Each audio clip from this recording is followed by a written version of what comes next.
Order! Order! You are an incorrigible delinquent at times. Behave yourself, man!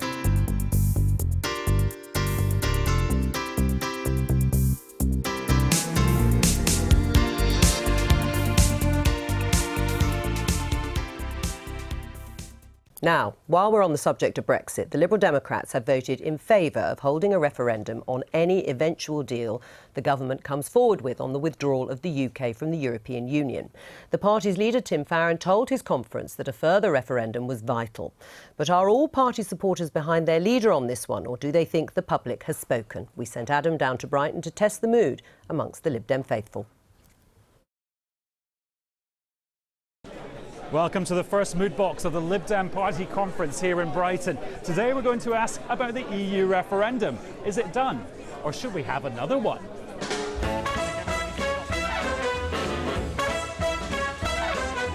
Should we have another EU referendum, or is it done? Yes, I think there needs to be another referendum simply because we don't know what kind of a Brexit people voted for. It's done, or have another one? Have another one. So we've got to accept the democratic decision, so absolutely just get on with it, it's done. The government are refusing to tell us what Brexit actually means, and when they actually do, I think the public should be allowed to have a say, so another one. Okay. The people have made their decision, and as Liberal Democrats, we need to accept that. This is even better than a Tim Farron Q&A. Oh, yeah. Obvious. Okay. Right, EU referendum. It's done, or have another one? Have another one, but a different referendum. It has to be a referendum on the terms of exit. It's done. Do you think people need to just get real? I think we need the best deal that's possible, but we don't need to have a complete other referendum. That should be another different one. She's taken a long time to think about it. Luckily, she's got a couple of years before it probably becomes an issue. What does it mean? Have another EU referendum, or it's done? Well, it's not a yes-no situation. We're going to be in really big trouble if we don't have another one, because Brexit's bad. Did your dad tell you to say that? No! You feel very strong. You're squeezing that ball. I do feel very strongly. We don't know what the deal is. We didn't know what it was before the referendum. We don't know now.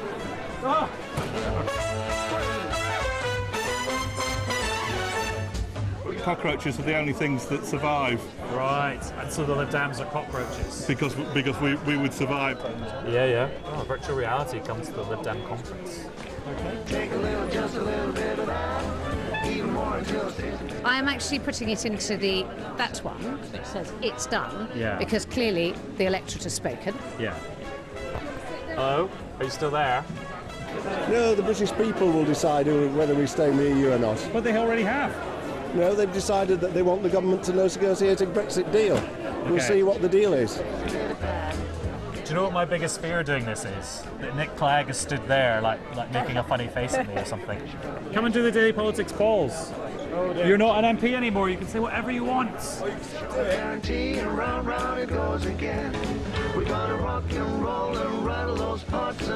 Well, you can't get much more conclusive than that. An absolutely huge, whopping majority of Lib Dems want there to be another referendum. Although, as we've heard about a million times, they don't want the old one again. They want a different one. Fairly emphatic there. Well, earlier I spoke to Tim Farron from his party's conference in Brighton, and I put to him the views of Vince Cable, the party's former deputy leader, who says a second referendum isn't a panacea to anything. We're in a hideous mess as a country at the moment because the referendum result in June, which I fully respect, leaves no plan. The relationship with the single market, with a package that involves some form of free movement for British people overseas and vice versa, relationship with the police forces across the European area.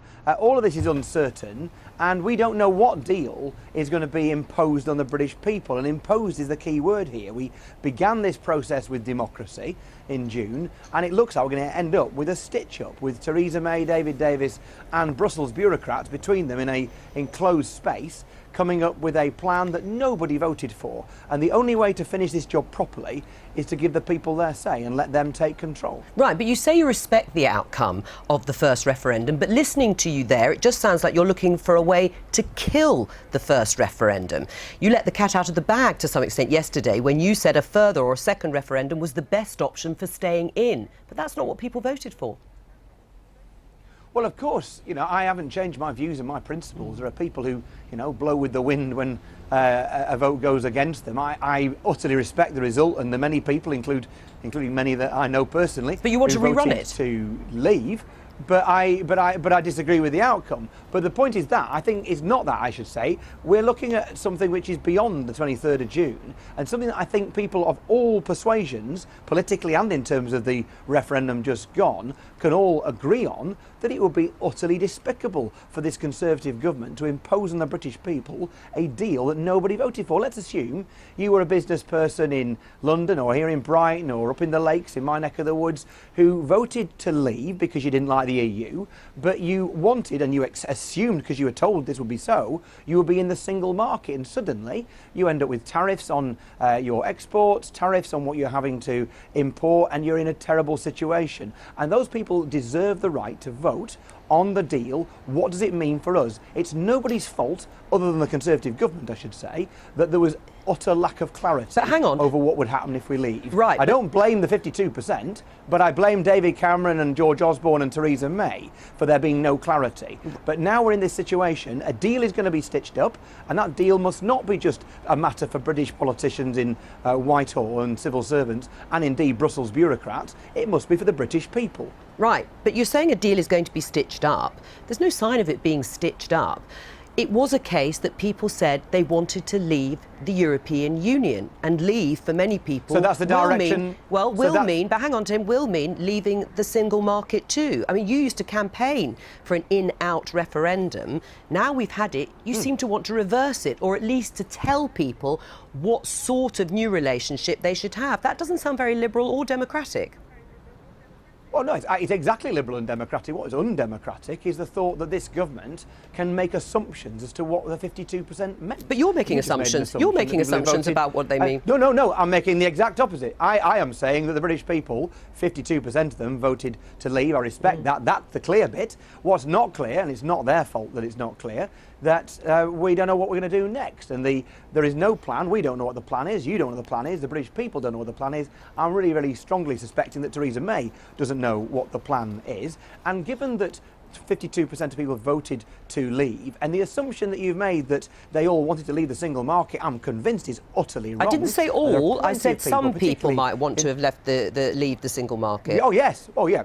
In which case you're right. Some people voted because they wanted to control migration. Some people voted because they just didn't like the EU and thought it was out of touch. Some people voted because they didn't like the single market. But others thought actually leaving the EU is one thing, but being able to trade with Europe freely without tax or tariffs, which was one of the things promised by the Leave campaign, is something that lots of people who voted to leave believe was the case. Right. So how on earth can it be right and democratic for our Conservative government, in its botched and messy renegotiation at the moment, how can it be right for them to come back to the British people after we started with democracy in June and end up with a stitch-up when a deal is imposed on the British people that not the 48% nor the 52% voted for? That is a recipe for a complete breakdown in trust in politics. One of the big problems for you is you haven't really got much of a voice in terms of your size or in terms of your punching weight politically.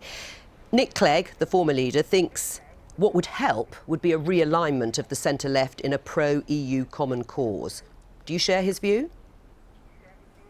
Well, I think some form of realignment is an interesting prospect, and who knows what might happen over the next few months and years. That sounds like no. For the time being, we're looking at a Conservative government. Well, we're looking at a Conservative government which has no proper, decent opposition. So why don't you link up? Why don't you link up with other left parties? Into fantasy land.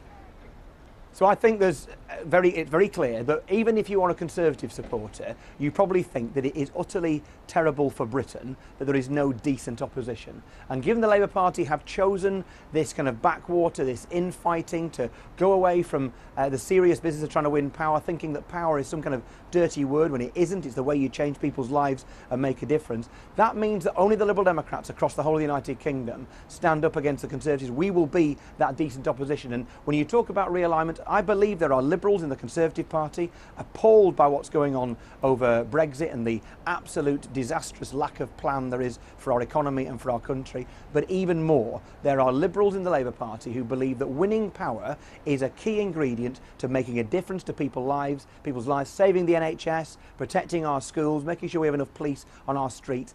Winning power helps you to do those things, and those Liberals in the Labour Party, I utterly respect your loyalty. Loyalty is absolutely a virtue, but actually what would be even more of a virtue at a time like this is to join us in standing up against the Conservatives so we can win for the people of Britain who need there to be a decent opposition, and the Liberal Democrats will be that decent opposition. So will you work closely with Jeremy Corbyn to try and bring that about? Well, I think Jeremy Corbyn's the kind of person who doesn't like working with other people. During the referendum, I reached out to him on more than one occasion to share a platform with him, as I did with Gordon Brown, with David Cameron and others, and he wasn't up for it. Now, on a personal level, I like Jeremy Corbyn, decent bloke, but his agenda and the kind of faction that he's surrounded with, momentum that's taken over the Labour Party, is a bit of an exclusive sect, and the one thing they appear not want to do is to work with anybody, and that is a real shame. Right. But I can't do anything about that. What I can do something about is building a decent opposition that holds this Conservative government to account. Like I say, there are many decent-minded people around the country, some of them vote Conservative, and even they will think it is bad for Britain there is no proper opposition, and the Liberal Democrats will be that proper opposition. Tim Farron, thank you.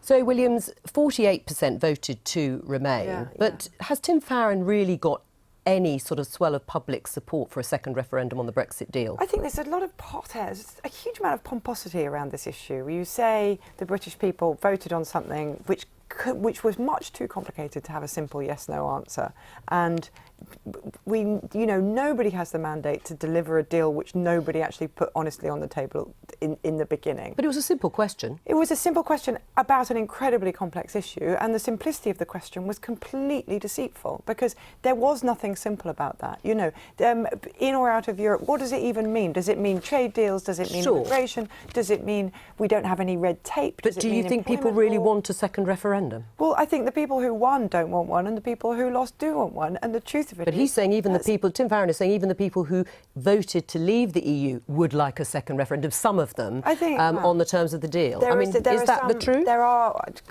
that's an impossible question to answer because, the polling doesn't actually show. There 7% of the people who voted leave had buyer's regret afterwards, but 3% of the people who voted remain also regretted voting remain even though they lost anyway. So I just think we need to park those opinions and just concentrate on the fact that it was not a resounding victory. It was it couldn't really have been much closer unless it was 49-51. So you've got half the country blundering into a deal with the other half standing there saying, this is appalling, this is an act of vandalism.